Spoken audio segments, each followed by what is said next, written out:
जैसा कि आपने कहा 2017 में आपको प्रेसिडेंट पुरस्कार मिला, जो कि शिक्षा के क्षेत्र में बहुत बड़ा पुरस्कार माना जाता है। तो मतलब को किस तरह से मिला और मतलब क्या हुआ था उस टाइम पे? आप कुछ किस्सा शेयर कर सकें?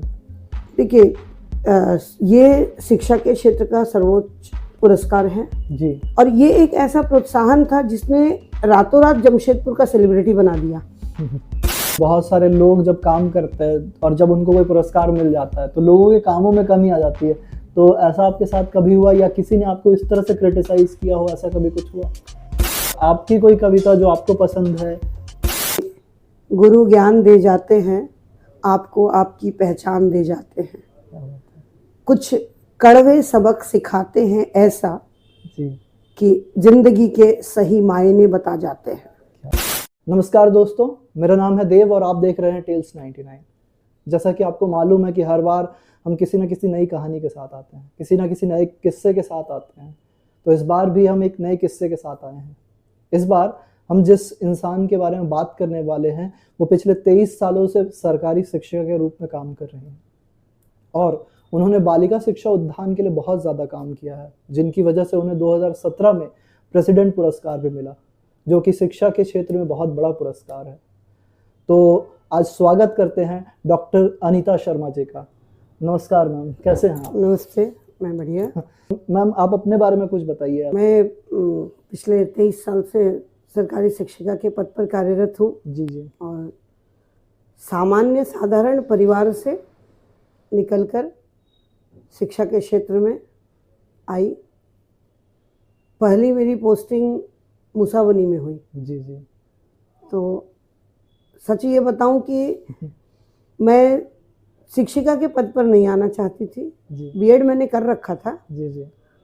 पर इच्छा बहुत नहीं थी कि मैं शिक्षक बनूं, उसमें भी सरकारी। जी।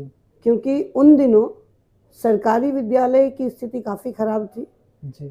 और विद्यालय का नाम ही नहीं लिया जाता था। सरकारी स्कूल को पकौड़े स्कूल, झोपड़ी स्कूल, हलवा स्कूल ऐसे बुलाया जाता था। जी जी।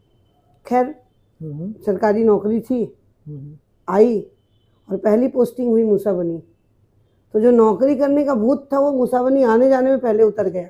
अच्छा, तो आपको उस टाइम पे पढ़ाने का या मतलब इसमें कोई मन नहीं था वैसा कुछ क्या? नहीं, सही बात है। 23 मार्च 2000 मेरी ज्वाइनिंग मुसाबनी, वो भी प्राथमिक विद्यालय। अच्छा, तो पढ़ाने की इच्छा, मतलब किसी को कुछ देना है तो लेने वाला भी मिलना चाहिए ना। जी जी बिल्कुल। ठीक है। तो लेने वाले में उन बच्चों को जब मैंने देखा और वो मेरी भाषा नहीं समझ रहे थे, मैं उनकी भाषा नहीं समझ रही थी, तो थोड़ा अटपटा सा लगा।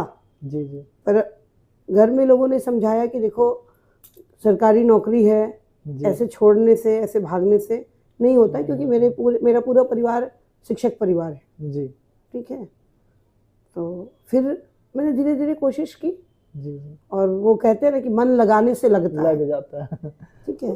तो ऐसा क्या हुआ मैम जो मतलब आपको लगा कि आपका मन लग गया है उस जगह पर? ग्रामीण बच्चों को जब मैंने देखा, जी, तो ज़्यादा नहीं, मेरे स्कूल में तो प्राइमरी स्कूल था, इनरोल्ड बच्चे ही 51 थे। 2 शिक्षक हम लोग थे। 34 बच्चे लगभग आते थे। अच्छा। वो भी 1 बजे टिफिन के बाद जो जाते थे तो आते ही नहीं थे वापस। अच्छा ऐसा। तब मुझे लगा कि नहीं, हम लोगों की पढ़ाई का कुछ तो इस्तेमाल होना चाहिए। इन बच्चों को स्कूल आने तक रोकना होगा। इनके अंदर पढ़ने के लिए कुछ ऐसा इनको मोटिवेट किया जाए कि पढ़े। तो बस उनको मोटिवेशन देने में मैं खुद मोटिवेट होने लगी, इसलिए आपका उसमें मन लगने लगा। मेरा मन। तो आपने जैसे कहा कि आप कुछ सालों बाद जब यहाँ आ गए, तब आपका मतलब क्या था? मतलब 1 साल बाद ही मेरी फिर से मेरा ट्रांसफ़र हो गया। जी। और मैं जमशेदपुर आ गई। एक विद्यालय में मैं 3 महीने रही, फिर वहाँ से मेरा ट्रांसफ़र हुआ और विगत 22 वर्षों से, जी, 13 जुलाई 2001 से लेकर के अभी तक 2023 मैं उत्क्रमित उच्च विद्यालय लक्ष्मीनगर में हूँ। जी। जहाँ की मैंने जब ज्वाइन किया था तो क्लास 7 तक था। अच्छा। और आज 10th तक के बच्चों की पढ़ाई होती है। लगभग 1000-1200 स्टूडेंट पढ़ते मैंने थे कोविड के पहले, अभी 800-900 स्टूडेंट हैं। आप एक किस्सा बता रहे थे जब मतलब आपके एक स्टूडेंट ने क्लास में टॉप किया था, मतलब वो किस्सा हमारे व्यूअर के साथ आप शेयर करना चाहेंगे क्या? हाँ, मतलब कभी कभी ऐसा लगता है जब आप पढ़ा रहे हो और डेजिग्नेशन प्राइमरी शिक्षक का है मेरे साथ, जी, स्कूल अपग्रेड है, हाँ, बहुत सारे लोग आते जाते हैं, तो कभी कभी मुझे ऐसा लगता था कि मेरे अंदर भी कुछ ऐसी क्वालिटी है, मैं भी कुछ आगे जा सकती थी, पर मैं यहीं की होके रह गई। अच्छा, ठीक है। तो जब कभी थोड़ा सा कुछ भाव आता, तो एक दिन ऐसे ही मेरे बच्चे ने जिला में टॉप 10 पोजीशन पाया, जी, और उसको पुरस्कार दिलवाने में गई, जी, तो एसपी सर को देख के मेरे मन में आया कि मेरी जो क्वालिटी थी मैं भी बन सकती थी, पर मैंने मेरी क्वालिटी का इस्तेमाल नहीं किया या समय का सही सदुपयोग नहीं किया, जी। तो वही मैं बच्चे से शेयर कर रही थी, जी। तो उस बच्चे ने कहा कि मैम अगर आप वहाँ होते तो मैं यहाँ नहीं होता। क्या बात है।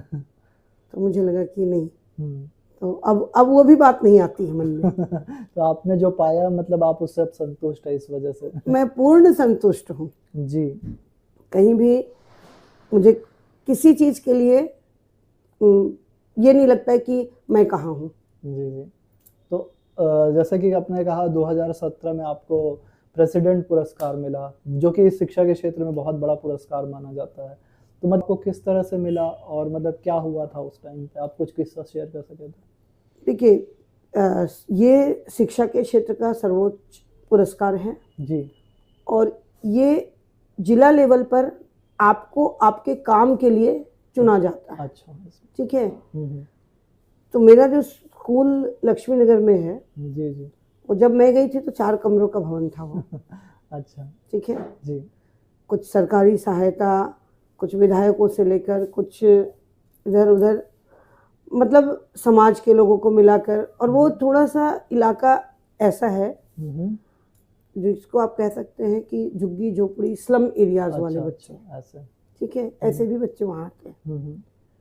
तो थोड़ी सी मुश्किल वहाँ हो रही थी। तो इन माने आधारभूत संरचना से लेके क्वालिटी एजुकेशन तक सारी चीज को देने का प्रयास किया गया। और सबसे एक प्रयास मैंने किया, मैं कभी भी वहाँ प्रधानाध्यापिका के पद पर नहीं रही हूँ, अच्छा, पर ये प्रयास मेरा हमेशा रहा कि सरकारी योजनाओं का लाभ 0-0 में बच्चों को मिले, पूरी तरह से बच्चों को मिले जी। तो कंप्यूटर एजुकेशन का जब प्रावधान आया जी, तो मैंने जाके कंप्यूटर की ट्रेनिंग भी ली और अपने विद्यालय में कंप्यूटर एजुकेशन अच्छा शुरुआत करवाया। तो जिला का क्या है कि आपके 2, 4, 10, 15 स्कूलों को चुनते हैं, उसमें उन बच्चों, मैंने अपने बच्चों के लिए मैं खुद आगे बढ़ी। तो ऐसे ऐसे मैंने छोटी छोटी चीजें, बात आती रही और काम होता रहा।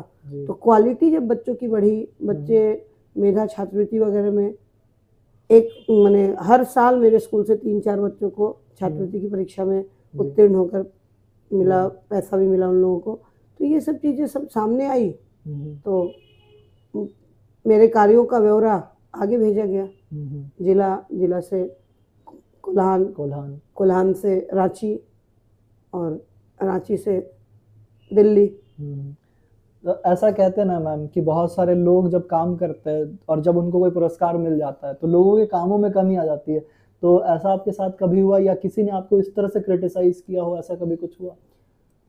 देखिए, आलोचक तो होते ही हैं जी, बिल्कुल, और आलोचना होगी तभी लोग आगे बढ़ेंगे। जी जी जी, ठीक है। तो क्रिटिक्स को तो साथ लेके हम लोग चलते हैं जी। पर ना शुरू में मैंने जो काम किया वो कभी पुरस्कार के दृष्टिकोण से किया।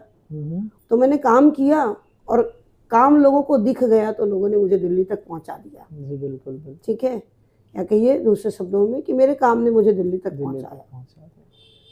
और पुरस्कार का मतलब है प्रोत्साहन, ठीक है। और ये एक ऐसा प्रोत्साहन था जिसने रातों रात जमशेदपुर का सेलिब्रिटी बना दिया। ठीक है। तो बहुत सी संस्था से, बहुत से लोगों से मेरा फिर नया परिचय हुआ, कांटेक्ट हुआ, उनके माध्यम से भी स्कूल में कुछ न कुछ CSR का काम होता रहा। अच्छा। तो ये एक फायदा अवार्ड का मुझे मिला कि मेरे स्कूल पर लोगों का ध्यान और आया। ये बहुत अच्छी बात है।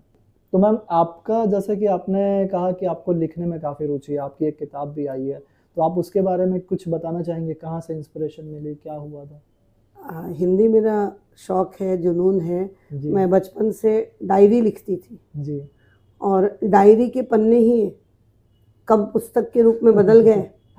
और एक नहीं, मैंने 4 पुस्तकें लिखी। अच्छा। और हर विधा, मैंने लगभग, आप हर विधा तो नहीं कहूँ, पर कहानी है मेरे, एक कथा संग्रह है, एक काव्य संग्रह है।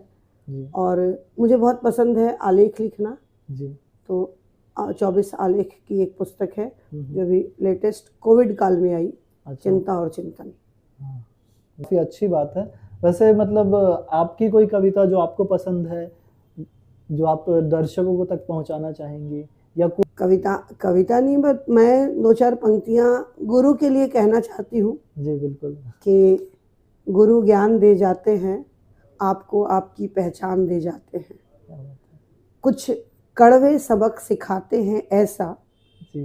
कि जिंदगी के सही मायने बता जाते हैं। क्या बात है।